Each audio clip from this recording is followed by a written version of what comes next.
Pregunta teórica. Esto está relacionado con el tema de química aplicada o materiales modernos. ¿Ya? Te recomendaría un buen libro para leer química aplicada o materiales modernos, es el libro del Brown. Así que te puede servir para que puedas un poco consolidar la teoría.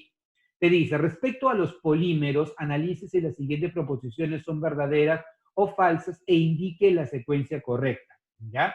Primero te dicen, y estrategia, siempre lee toda la pregunta antes de dar una respuesta, porque muchas veces en los exámenes de uni las preguntas o las respuestas a las alternativas se encuentran dentro de la misma pregunta.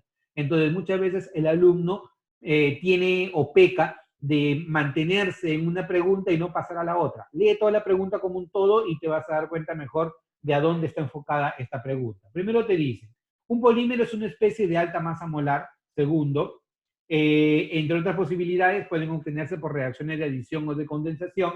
Y tercero, solo existen polímeros orgánicos. Ya. Un polímero. El polímero proviene de la unión de dos vocablos, poli, que significa varias, y meros, que significa partes.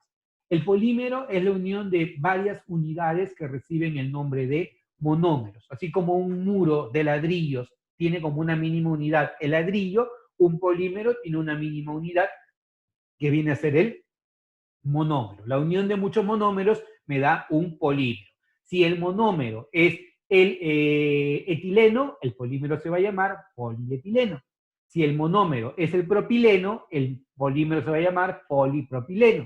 Si el monómero es el cloruro de vinilo, el polímero se va a llamar policloruro de vinilo. ¿Ya?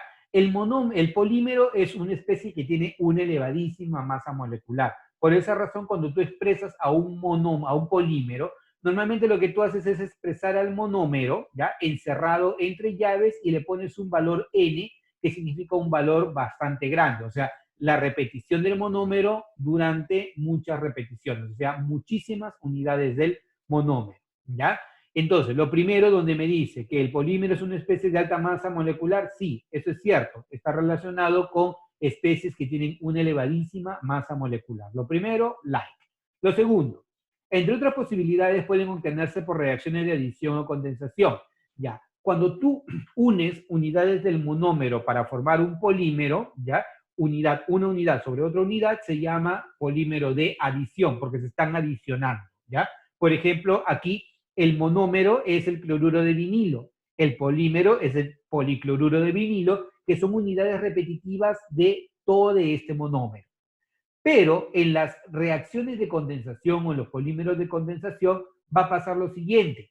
Va a pasar que cuando se une esta parte del monómero con esta otra parte del monómero, se pierde una molécula pequeña, ¿ya? Por ejemplo, en la formación del nylon 6,6, que es una poliamida, ¿ya?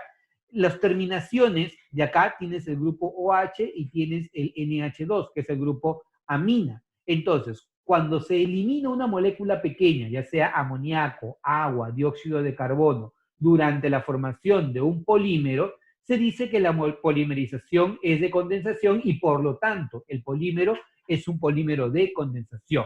Las dos formas principales de que se formen polímeros son los polímeros de adición, como en el primer caso, y los polímeros de condensación, como en el segundo caso, en donde se elimina una molécula pequeña. Por lo tanto, esto de acá también sería verdadero.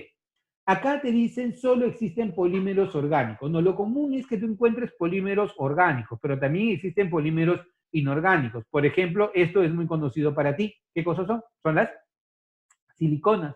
Las siliconas son polímeros inorgánicos que provienen de unión de muchas unidades de silicio con oxígeno, ¿ya? Lo más parecido al carbono como compuesto orgánico es el silicio, pero el carbono es único para formar materiales orgánicos, y lo más parecido que tienes al carbono es justo el elemento que se encuentra por debajo, que viene a ser el silicio. Si bien es cierto, el silicio puede formar algunos compuestos como las siliconas, que tiene una estructura de un polímero y es bastante grande, no llega a tener las mismas características de los compuestos orgánicos, porque debido al peso molecular y a su propia naturaleza, es que a medida que aumenta el tamaño de las moléculas, los compuestos se vuelven más cristalinos. Entonces el carbono es único para los compuestos orgánicos, pero eso no significa que los polímeros únicamente pueden ser orgánicos, también existen polímeros que pueden ser inorgánicos, por ejemplo, en el caso de la silicona. Por lo tanto, para la última alternativa, dislike, entonces,